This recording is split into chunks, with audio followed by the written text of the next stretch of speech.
Welcome to DBL. So last night, some of the biggest stars who were in France for the Cannes Film Festival attended the 30th annual amfAR Gala to raise money for AIDS research. Now, 78-year-old Cher wore a black gown with sheer panels and a fur coat, and she packed on the PDA with her boyfriend. Okay, the host of this year's event, Demi Moore, looked stunning in this plunging white gown. It's been almost 30 years since Cher and Demi posed together on a red carpet.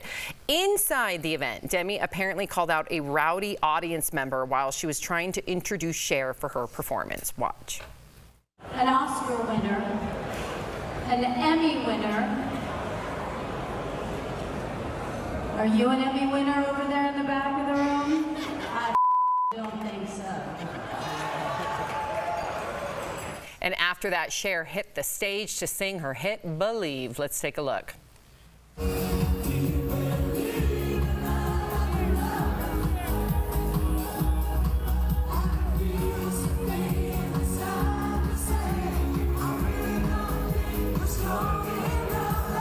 Yes, Cher. Many noticed that Cher wore a bodysuit and jacket very similar to the one she wore 35 years ago for her 1989 video, If I Could Turn Back Time. Do it, Tori. If I could turn back time. Okay,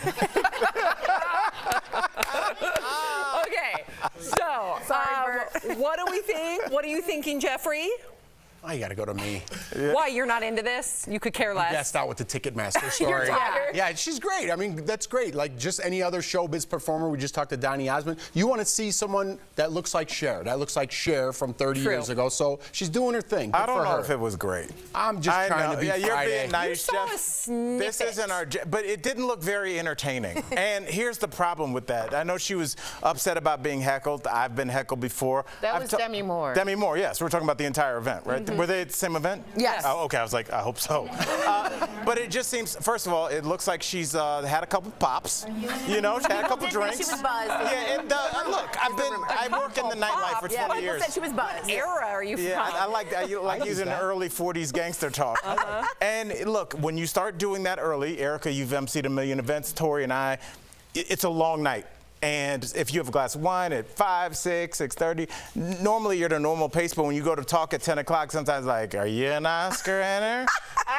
Look, she wasn't entertaining the crowd. It left a gap. You don't know that. Erica, Did you hear go. that? No, Go, Erica, did you hear any? People were talking because they were bored. That's why people heckle. First of all, it's interesting that we both clued in on the same portion of that whole thing, because I was more focused on Demi Moore, because I've been in situations, especially when you're honoring someone or you're there for a charity, and people who have had far more pops than you are in the back of the room. Is pops alcohol? Yes.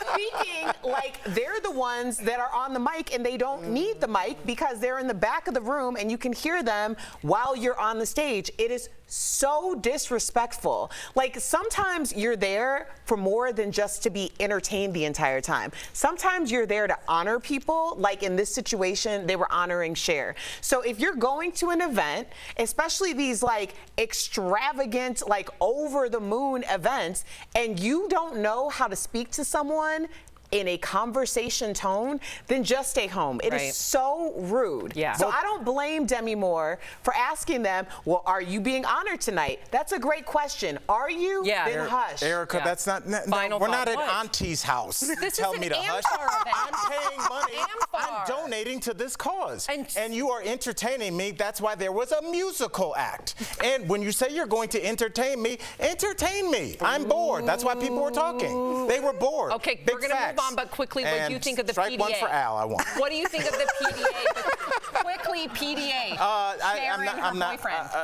It seemed forced. Anytime you touch the back of somebody's head, no one actually kisses like that. No one ever. No one does that.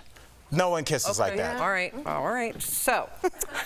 They don't. We're all like, yeah, I guess. 2 points for Al. Thank you. What is going on with the royal portraits? Yesterday at the amfAR Gala, the Duchess of York, Sarah Ferguson, lost her cool on stage during the auction of a portrait of the late Queen Elizabeth. Here's what she told the audience. And all I want to say is to everyone in this room, stop. Stop. Did you see? I removed the microphone. Because all of you I say, oh, I want to go because where is the next party? Ooh, okay. I had no idea. I don't know what she's talking What about. are you People were being super rude. They're being loud. Yeah, and they were saying, hey, where should we go? Not even honoring, which you were just saying, the Queen's portrait that was up there. What did you think of the Queen's portrait? I actually like this portrait. Very Andy Warhol style. Yeah. I think it's a dope photo. I like it. Yeah. I like it. Apparently it's called lightness of being. I don't like that her eyes are closed. Apparently he wanted to show her at a moment of rest because she worked her whole life, but it's interpretations. Okay. All right. Also yesterday, a new portrait of Kate Middleton was revealed, but many are saying that the portrait looks nothing like the Princess of Wales. Does it, Erica? What do you think? Well, no. I mean, Looks like a high school student. Dude, that's a cover of your 8th grade yearbook that someone drew and they won an art contest. Okay, just to be very clear here, the magazine Tatler was the one commissioned the artist, not the royals at all, and that she never actually worked with Kate or saw Kate. She based it on Kate's cancer speech that she famously gave from that bench. So we have a side-by-side so you guys can see if maybe, does that? Okay, a little bit more. I do see that. Why would she copy that photo when she's clearly not her best? Right. Yeah. Right. There's a sadness. All right, to there's that one painting. more. Has One taken more. over this panel. To round out the royal portrait drama, many people are still talking about King Charles's very red portrait that was revealed last week. And the portrait is being labeled as quite disturbing. Why, Tori? Well, first off, if you watched King Charles open the painting, I don't know if you've seen the video, he goes like this with the string and pulls it, and then he goes, oh, like for a quick second. He saw it halfway through and was mildly surprised at the color. So let's just take a look at it really, really quick. The blood red take on this is maybe an abstract take of strength and courage. You see that in a lot of portraitures, but you think of blood, in my opinion. And when you think of blood, you think of colonialism. Yes, I was just going to say that. And what you shed for that empire to spread to make that man king, don't remind us of him covered in blood. Okay. Second, there's a phallic symbol you see on the sword that is very normal in male portraiture. Let me see. It enhances. You see him holding that sword right where the phallic place is. I wasn't thinking this at all. Well, that's very normal, but the hands are extremely bizarre. Well, it's supposed to enhance masculinity. Okay. And then the butterfly on the left, which is, I think, for his conservation efforts, which are very valiant. Yes. But it's like a sad burning up butterfly. It's not like I'm climate change member, maybe? The whole thing seems extremely apocalyptic. Okay, what about you, Albert? I didn't see it like that at all. I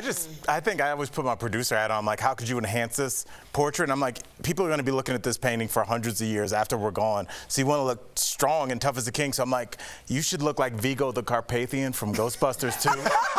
Ghostbusters 2, he looks intimidating. He looks like, he's like, I don't care about your colonialism. What? I don't even know what that is. You're right. That is good. Right. That is good. If you're going to be strong, dig in. I don't want to see a butterfly on fire. Like, let's see some gold. Another point for Al. You're at 3, buddy. I know. I'm walking You're up the panel. You're at 3. Okay, a high school in Miami is going viral because they took prom to a whole new level. The fairy tale theme had the students in full costume, giving us. Oh my gosh!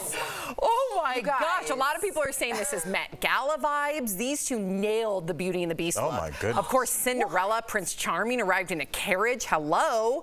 This couple went down the dark path. I love it. This is my favorite. The woman dressed up as Maleficent and Little Red Riding Hood, and the big bad wolf also made an appearance. And lastly, this woman looked amazing as Tinkerbell. This is what I wish my prom was. If there's 2 things we gonna do, is be extra and slay.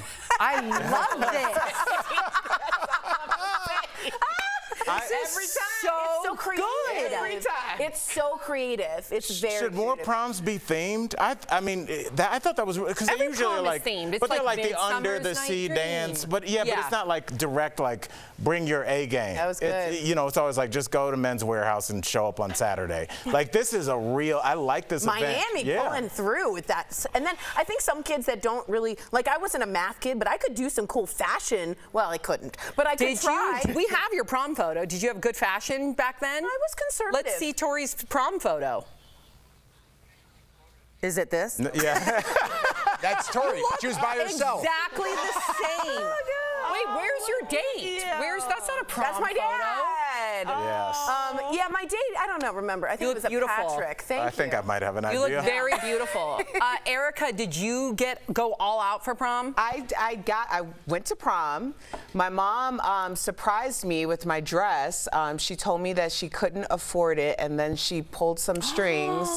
Oh, Erica, you look so delicate. Dress. That looks Look like at you. Dior, doesn't that? Oh my gosh. Like Dior. I was in my Drew Barrymore phase, so I had like no eyebrows. Let's see and I it. was like super goth with like a dark purpley lip, if you guys can find the photo. And I wanted to be Drew Barrymore. And my eyebrows still have yet to grow back. All right. You kind of look like That's you? I have no eyebrows. That's amazing. That was my really good friend Leffy. Shout out to Leffy Crawford. Miss you. Nobody's looking at Leffy. I literally overplucked the brows and they still have yet to grow back. These are all microbladed in. Not cool. I don't know if we have mine. I hope. I don't think we not? do. Oh, good. Do we? Do we have Al? You look so handsome. Is that your dad's car? That's my dad's Forerunner. Is Yeah. that your dad's suit? Yeah. You are in baggy. Where's yours? My parents are here helping me out, so they usually grab couldn't- photos when we call for it. yeah. But I have a high school photo. Oh, there. Oh, that's college. Yep. That's not the same.